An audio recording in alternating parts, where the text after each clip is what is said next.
안녕하세요. 한류의 신과 해외 반응을 소개하는 한류 클래스 TV입니다. 오늘은 훌루 최고의 K-드라마 탑 15라는 제목의 세계적인 패션 잡지 마리클레르 기사를 살펴보고 이 순위에 있는 K-드라마의 미국, 일본, 대만 시청자 반응까지 살펴보겠습니다. 저의 개인적인 생각이지만 넷플릭스처럼 단일 OTT로 방영했다면 디즈니 플러스는 국내뿐만 아니라 전세계 1, 2위를 다투는 OTT로 성장했을 겁니다. 디즈니 플러스는 자신들이 가지고 있는 방대한 미국 콘텐츠가 너무 많아서 그것을 활용해야 하기 때문에 K-드라마를 디즈니 플러스 단일 OTT로 방영하지 못하고 디즈니 플러스가 소유하고 있는 지역 OTT를 활용합니다. K-드라마를 미국은 훌루, 남미는 스타플러스, 인도와 동남아시아는 디즈니 플러스 핫스타, 한국을 포함한 동아시아는 디즈니 플러스에서 방영합니다. 결론적으로 순위가 잡히는 나라는 디즈니 플러스에서 방영되는 6개 국가밖에 없다는 것입니다. 한마디로 디즈니 플러스 마케팅 책임자가 능력이 떨어지는 것이 넷플릭스가 어떻게 독보적으로 전세계 1위 OTT가 되었는가를 배우지 못한다는 것입니다. 넷플릭스는 K-드라마 오징어 게임과 지금 우리 학교는 그리고 더 글로리가 연속으로 히트치면서 전세계 구독자를 특히 아시아 남미 구독자를 엄청나게 확보했다는 것입니다. 하지만 디즈니 플러스는 정말 명작 K-드라마를 제작하고도 이렇게 분산된 OTT로 방영하다 보니 전세계 히트 시너지를 만들지 못하고 이슈를 일으키지 못한다는 것입니다. 디즈니 플러스가 제작한 무빙과 조명가게는 그야말로 오징어 게임에 뒤지지 않을 정도로 명작이고 또 전세계 센세이션 이슈를 낳을 수 있었던 명작 드라마입니다. 하지만 겉보 디즈니 플러스는 이 드라마를 디즈니 플러스에서 방영하기를 포기하고 각 지역 OTT로 방영했습니다. 핑계는 디즈니 플러스는 19금 드라마를 방영하지 않는다는 것이지만 가끔 디즈니 플러스에는 19금 미드들이 올라오는 것을 보면 그 말이 거짓말이라는 것을 알 수 있습니다. 속내는 자칫 K-드라마를 디즈니 플러스에 올려서 디즈니 플러스가 가지고 있는 미국 콘텐츠를 압도할까봐 겁을 잔뜩 먹고 있다는 것입니다. 무빙이 처음 등장했을 때 전세계 시청시간 1위로 발표했다가 바로 잘못된 소식이라며 플리스페트롤에서 순위를 내려버렸습니다. 이유는 그 당시 1700억 미드 아소카가 동시에 출시되었고 이 드라마 홍보에 열을 올리고 있었기 때문입니다. 결국 아소카를 1위에 올리고 무빙은 비공식적으로 가장 많이 본 K 콘텐츠라 발표를 했습니다. 시간이 지나고 무빙과 아소카를 비교하면 전세계 시청자들은 무빙에 엄지척을 주고 있다는 것입니다. 각설하고 미국 패션 잡지에서 훌루 K-드라마를 소개하고 있는데 바로 살펴보겠습니다. 한국 드라마, 한국 리얼리티 쇼에 처음 입문한 팬들은 종종 넷플릭스나 비큐를 통해 다음 집착을 찾습니다. 하지만 두 앱의 오랜 팬들이나 다른 스트리머를 시도해보고 싶은 팬들은 훌륭한 K-드라마들이 다른 플랫폼에서도 눈에 띄게 숨겨져 있다는 사실에 기뻐할 것입니다. 넷플릭스의 한국 TV 프로그램인 오징어 게임, 더 글로리 같은 작품들의 성공에 이어 다른 미국 스트리머들도 아시아 콘텐츠 카탈로그를 구축하고 있으며 일부는 자체 오리지널 국제 프로그램을 제작하기도 했습니다. 훌루는 한류 고전 작품과 디즈니 플러스 코리아에서 제작한 새로운 오리지널 드라마를 포함한 한국 드라마의 목적지로 빠르게 자리 잡고 있습니다. 다음에 볼지 고민하는 데 도움이 되도록 우리는 현재 훌루에서 스트리밍 중인 최고의 K-드라마들을 모아봤습니다. 강렬한 스릴러부터 서사적인 역사 서사, 유쾌한 로맨틱 코미디까지 다양합니다. 첫 번째, 킬러들의 쇼핑몰. 두 번째, 빅마우스. 세 번째, 보물섬. 네 번째, 하이퍼나이프. 다섯 번째, 정년이. 여섯 번째, 지옥에서 온 판사. 일곱 번째, 푸른 바다의 전설. 여덟 번째, 조명가게. 아홉 번째, 무빙. 열 번째, 나인 퍼즐. 11번째, 악귀. 12번째, 3인칭 복수. 13번째, 너와 나의 경찰 수업. 14번째, 북극성. 15번째, 김비서가 왜 그럴까. 기사 잘 보셨나요? 이 드라마 말고도 디즈니 플러스에는 카지노, 형사록, 폭군, 최악의악, 그리드, 얼마 전 히트한 조각도시까지 볼만한 드라마들이 많습니다. 다음은 조명가게에 열광하는 일본 시청자 반응입니다. 너무 울어서 눈물에 빠졌습니다. 한국판 기묘한 이야기 작품이라고 할까, 계속 보고 있으면 호러지만 전반의 호러 연출도 사랑스러워지기 때문에 이상합니다. 마지막 회가 꽤 좋았습니다. 눈물이 앞을 가려서 댓글을 쓰기도 힘들다. 어쨌든 이건 또 하나의 굉장한 K-드라마. 초반 나는 서투른 호러일까라고 생각했는데 4화 무렵부터 전개가 바뀌어 오고 후반 차례차례로 복선이 회수되어 가서 각각의 스토리에 몇 번이나 눈물이 나왔다. 재미있는 구성에서 참신했습니다. 초반 여러 사람이 나오고 의미를 알 수 없었지만 후반 눈물이 멈추지 않는 전개, 그리고 또 수수께끼의 전개에 이것이 다른 시즌으로 계속될까요? 아직 해명되지 않는 것이 많다는 생각이 들고 신경이 쓰입니다.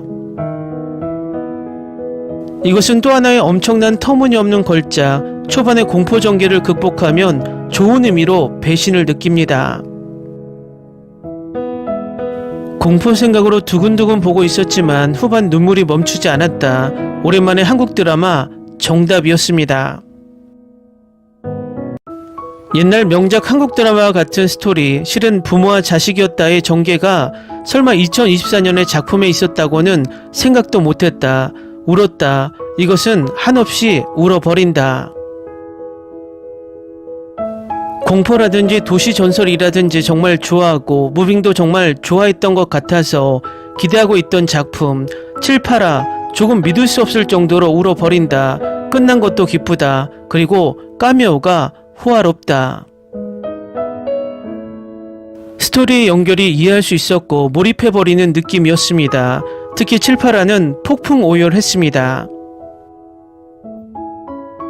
무빙과 상당히 다른 제작 방법이었습니다. 세트나 화면의 아름다움은 마찬가지이며 제작이 대단했습니다. 등장인물의 수수께끼 풀기를 하면서 각각의 짚어가는 진행에 무리가 없고 영상의 설득력을 뒷받침하는 것처럼 느꼈습니다. 이런 영화적인 작품을 드라마로 전달의 시대가 되어 거대한 예산이 붓게 되었기 때문이었고 영화와 드라마의 위치가 상당히 변화했다고 다시 생각했습니다. 처음에는 등장인물을 바꿔 갈라치고 장면의 변화가 빠르고 어떤 이야기인지 잘 이해할 수 없었다. 하지만 화스를 거듭할 때마다 그 신의 의미라든지 이야기의 연결이라든지 선으로 연결되어가는 느낌으로 재미있게 되었다. 마지막 이하 눈물이 멈추지 않는다. 뭐야 이건 또 5점 만점의 K-드라마 볼 수 있었어. 보통 드라마가 아닌 것 같아. 이것은 웃음, 공포, 판타지. 전반은 붙잡을 수 없었던 스토리가 후반에 걸친 노도의 복선 회수로 압도된 굉장한 드라마였다. 큰 분위기가 있는 것도 아닌데 굉장히 끌려갔습니다. 모두 보고 끝나고 다시 한번 보고 싶은 작품입니다. 재미있고 깊이 있는 좋아하는 작품이었습니다. 어쩐지 보기 시작하면 굉장히 이야기에 끌려 들어가 빠져서 볼 수밖에 없었다. 휴먼 드라마인데 무섭다. 꽤나 무서워. 호러라고 생각하며 봤는데 휴먼이었다. 복선 회수가 훌륭합니다. 마지막 무빙으로 이어져. 아니 호러인가 휴먼인가 판타지인가. 괴기물이라고 생각했는데 깊은 극상의 휴먼 드라마였습니다. 혹은 울게 하거나 감동시키거나 좀처럼 감정이 복잡한 드라마였습니다. 여러분의 리뷰를 보면 후반 울 수 있다고 하는 의견이 많았기 때문에 보기 시작했습니다만 악기보다 단연 무섭다. 이것은 낮에 보지 않으면 밤에 잠을 자지 못한다. 울음 또한 멈출 수 없다. 처음에는 무슨 이상한 드라마라고 생각하고 있었습니다만 서서히 알고 나서는 이제 계속 신경이 쓰이고 순식간에 최종이었습니다. 엔드 크레딧 뒤가 있어 그 부분은 아직도 의문. 혹시 무빙과 연결될까? 마지막 이하로 틀림없이 휴먼이었다. 이것은 마지막까지 보고 나서 처음으로 돌아가야 한다. 이 드라마의 장점을 잘 말할 수 없는 나의 어휘력을 원망한다. 한마디로 말할 수 없는 장점이었다. 어쩐지 약간 오컬트 같고 무서워하는 이유로 절대로 포기하지 않고 끝까지 봐주었으면 한다. 무빙 제작진과 박보영 출연으로 올해 첫 번째로 기대했던 작품. 기대 이상으로 감동하고 재밌었다. 정신병동에도 아침에 와요에서 정다은의 팬이었는데 박보영 또 간호사 역이구나. 전체적으로 재미있고 즐거운 드라마, 내용도 길이도 이 정도가 딱. 처음부터 끌려서 한 번에 봐버렸다. 후반에는 울고 또 계속 울었다. 처음부터 끝까지 계속되는 조명가게의 눈부실 정도의 밝기와 주위의 암흑 상태와의 대비가 무엇을 나타내고 있는지 알았을 때는 가슴이 뜨거워졌다. 공포에서 인간 드라마로 전환하는 전개는 슬프고 외로운 이야기입니다. 전반은 지금까지 본 호러 작품 중에서 가장 무서웠어요. 하지만 라스트에 걸쳐서 울 수 있는 씬도 있고 스토리도 재밌기 때문에 추천이에요. 내가 본 중에서 2024년 넘버원 한국 드라마에 들 정도의 재밌는 작품이었지만 어떤 정보도 주지 않고 보게 하고 싶기 때문에 사람들에게 추천할 때 아무 말도 할 수 없다는 딜레마. 각본가의 머릿속에 있는 장대한 드라마를 꼭 다시 보고 싶다. 연기 훌륭했다. 아버지와 딸, 그걸 알고 너무 울었어요. 한국 디즈니 사상 최고 걸작 한국 드라마 무빙의 각본가의 신작입니다. 최고. 차분한 공포 맛의 분위기가 있기 때문에 처음에는 매우 무서웠다. 익숙해지면 괜찮습니다. 공포가 약하기 때문에 도중에까지 시청을 후회했습니다. 하지만 스토리가 진행됨에 따라 신경에 닿는 소리와 공포라고 생각했던 부분이 다르게 보입니다. 감동했습니다. 매우 신기한 체험을 한 여운이 남는 드라마. 처음에는 호러 요소가 강해 인물의 시점도 바뀌는 인상. 하지만 완전히 달라 보이는 곳이 굉장하다. 마음에 강하게 호소할 수 있는 스토리에 감동했다. 전반은 꽤 무서운 공포로 후반부터 천천히 수수께끼가 밝혀져 회수되어 간다. 보고 좋았던 최종화의 엔드. 크레딧 후에도 스토리가 계속되므로 스킵을 누르지 않고 그대로 시청해주세요.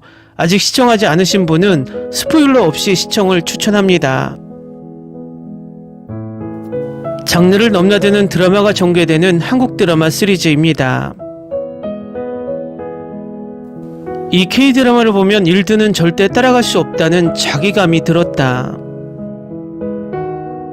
조금씩 보다 보니 최고의 드라마였다. 울고 보면 마지막 이야기로 더욱 깜짝 즐거웠습니다. 소중한 사람에 대한 강한 마음, 눈물이 멈추지 않았습니다. 다음은 조명가게에 열광하는 대만 시청자 반응입니다. 이 영화는 정말 대단해요. 설명만 봐도 눈물이 나오더라고요. 강아지에 대한 부분에서는 강아지의 친절함에 저도 감동받아 눈물을 흘렸던 것 같아요. 비록 에피소드가 8개밖에 없지만 정말 멋진 드라마예요. 처음 몇 회는 무서웠어요. 5회부터 정말 계속 눈물이 나더라고요. 최종 명단 마지막에 있는 이스터 에그가 더욱 눈길을 끕니다. 무빙 시즌2도 더욱 기대가 됩니다. 처음 두 에피소드는 정말 무서워서 포기하고 싶었지만 다행히 계속 시청했어요. 마지막 2화에 정말 많이 울었어요. 개, 아버지와 딸, 엄마와 딸의 이야기가 정말 양파 가득. 그런데 마지막에 충격을 받을 줄은 몰랐어요. 종영 8회를 보고 나니 꺼지지 않는 수도꼭지처럼 눈물이 멈추지 않더군요. 특히 조명가게 매니저의 인생 경험은 실제로 더 큰 눈물을 흘리게 만드는 예감을 만들어냈습니다. 원래는 손으로 닦고 싶었는데 갑자기 눈물이 멈추지 않고 흘러내리기 시작했어요. 사탕 포장지 부분이 눈물샘을 터뜨렸습니다. 가족과 사랑하는 사람들이 주는 따뜻한 에너지는 어둠 속에서 방황하는 사람들이 빛을 찾을 수 있도록 도와줍니다. 매혹적인 이야기의 매력은 작은 디테일을 묻어두는 프레젠테이션에 있습니다. 결국 양파 위에서 퍼즐을 겹겹이 푸는 것과 같습니다. 김효은은 연기도 잘할 뿐만 아니라 연출도 잘해요. 정말 재능이 있어요. 7, 8회를 보고 뚝배기 집에서 가족, 조카, 애인 등이 생각나서 눈물이 났습니다. 가족들과 작별 인사를 하고 용기를 내어 혼자 떠나는 일에 몇 번이나 울었습니다. 두 번째 시즌을 기대합니다. 딸을 둔 아빠라면 정말 울컥할 것 같아요. 7회부터 나도 모르게 눈물이 나기 시작했는데 8회 끝까지. 오늘 봤는데 펑펑 울어버렸어. 처음엔 별로인 줄 알았는데 4회까지 봤는데 멈출 수가 없었어요. 너무 좋아서 강추합니다. 좋아요. 하지만 두 번째 시즌이 있을까요? 결말이 좀 혼란스럽네요. 처음에는 무서웠고 마지막에는 울었습니다. 두 번째 시즌이 있었으면 좋겠어요. 처음 4화는 보기에 나쁘지 않다. 그냥 혼란스러워. 그러니 시청하면서 추측해보세요. 그 결과 4화 말부터 폭격이 시작된다. 처음으로 감동과 공포를 동시에 느끼게 하는 장면이 있었는데 너무 재밌기도 했어요. 여주인공이 남자친구를 바느질하는 장면이에요. 너무 재밌어. 여경찰관이 신고센터 동료들이 준 커피를 마시고 있을 때 손바닥에 화상이나 얼룩이 클로즈업된 이유는 무엇이었을까요? 원작 만화를 읽은 후 실사판을 보는 것이 더 좋을 것 같습니다. 지능계에 대한 진실과 아버지와 딸의 재회는 두 장면 모두 나를 울렸다. 파라 신을 추대하고 고개를 숙이게 만든다. 사연 하나하나가 너무 감동적인데 부부는 정말 이해가 안 가네요. 아버지와 딸이 서로를 알아보는 장면이 울컥했어요. 연말에 딱 맞는 명작, 정말 무서워서 또 울다가 죽었어요. 이 부분이 정말 눈물이 납니다. 아직도 운전하면서 생각하면 눈물이 납니다. 진짜 울다가 죽겠다. 처참하게 울다. 또한 두 번째 시즌이 있기를 바랍니다. 최고의 작품이야. 이 드라마를 보고 눈물이 나서 구급차를 부를 뻔했어요. 젠장 아버지와 딸이 서로를 알아보는 부분에서 펑펑 울었어요. 휠체어맨이 문을 열었을 때 너무 무서웠어요. 경찰이 와서 문을 두드릴 때까지 이 부분이 울컥했어요. 표창 장면에서 아버지와 딸이라는 사실을 알고 욕을 하며 눈물을 펑펑 쏟았습니다. 한국판 마블이 나오나요? 첫 번째 에피소드는 제 마음을 사로잡았고 따라갈 게 많았지만 두 번째 에피소드는 많은 캐릭터 아크로 플롯의 방향을 보기 위해 끝까지 봤습니다. 저는 이 드라마에 10점을 주고 이 시리즈의 나머지 부분도 처음 두 에피소드처럼 매우 흥미롭고 생각을 자극하는 작품으로 남아있길 바랍니다. 많은 사람들이 무빙이라는 쇼에 대해서도 같은 말을 했습니다. 느리고 지루하고 따라가기 힘든 캐릭터가 너무 많고 구조 없이 장면에서 장면으로 옮겨 다닙니다. 하지만 결국 대부분의 시청자에게 최고의 드라마 중 하나였습니다. 조명가게가 무빙과 비슷하거나 같은 품질 수준이라고 주장하는 것은 아니지만 마음에 드는지 직접 시청해 보시기 바랍니다. 한 번은 직접 보고 판단해 보세요. 저는 정말 훌륭하고 재밌다고 생각했고 모든 것을 해결하기 위해 아직 4개의 에피소드가 남았습니다. 이렇게 무섭다고는 생각 못했어요. 나쁜 건 아니에요. 그냥 힐링 드라마일 거라고 생각했는데 다른 것보다도 공포스러운 것 같아요. 이 안은 엄청 소름이 돋았어요. 새벽 12시가 지나거나 불을 끄고 보지 마세요. 날씬한 남자 같은 여자가 트라우마를 줬어요. 연기가 너무 좋아요. 이 캐스트 너무 좋아요. 다음 주 5, 6화를 기대해요. 너무 긴장감이 넘쳐서 불안해요. 한 번에 몰아보고 웹툰을 보고 진정하고 싶어요. 주지훈 캐릭터는 차분한 방식으로 신비로워서 좋아요. 형사가 재밌고 직관적이에요. 더 많은 것을 보고 싶어요. 키 큰 여자도 좋아요. 꽤 멋져요. 분위기는 미스터리와 공포 사이입니다. 밤에 무서워서 잘 되고 있다는 걸 알 수 있습니다. 촬영과 연기의 질도 좋습니다. 유일한 문제는 첫 4화의 스토리가 단편만 있어서 줄거리가 어디로 가는지 보기 어렵다는 것입니다. 나머지 에피소드가 나오기를 너무 기대해요.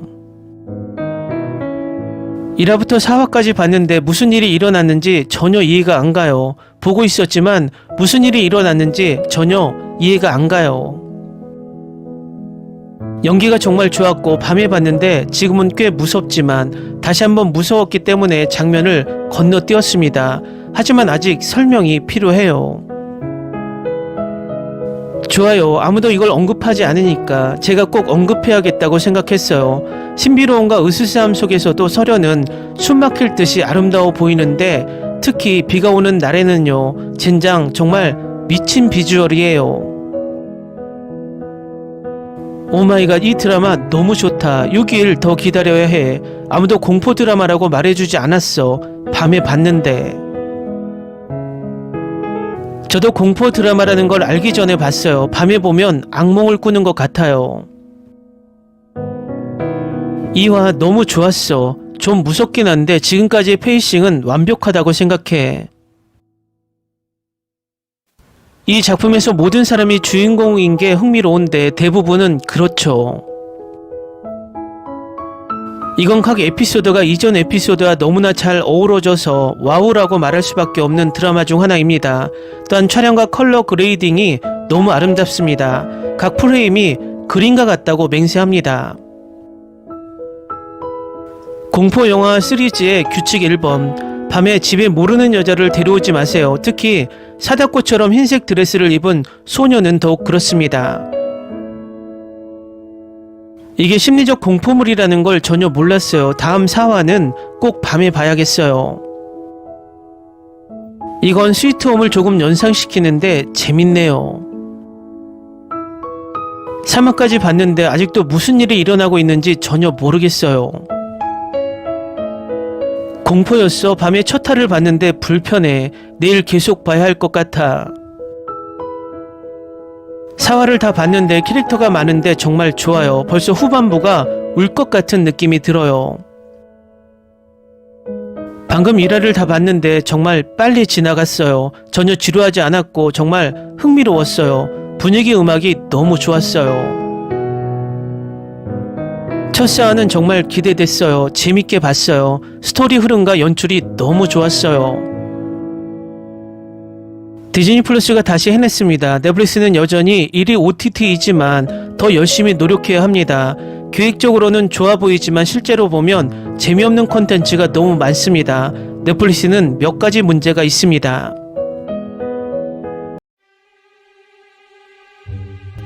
Ni se te ocurra. Olvida el ganso y los tomates. No hables de las ballenas. No es un acuario. No actúes como tonta. Sé que eras una genio. ¿Sí? No vayas a presumir, a la gente no le gusta eso. Y no digas cosas sin sentido. Y bueno, ¿terminamos? Hasta pronto. Abogada, tengo mucha curiosidad por conocerla.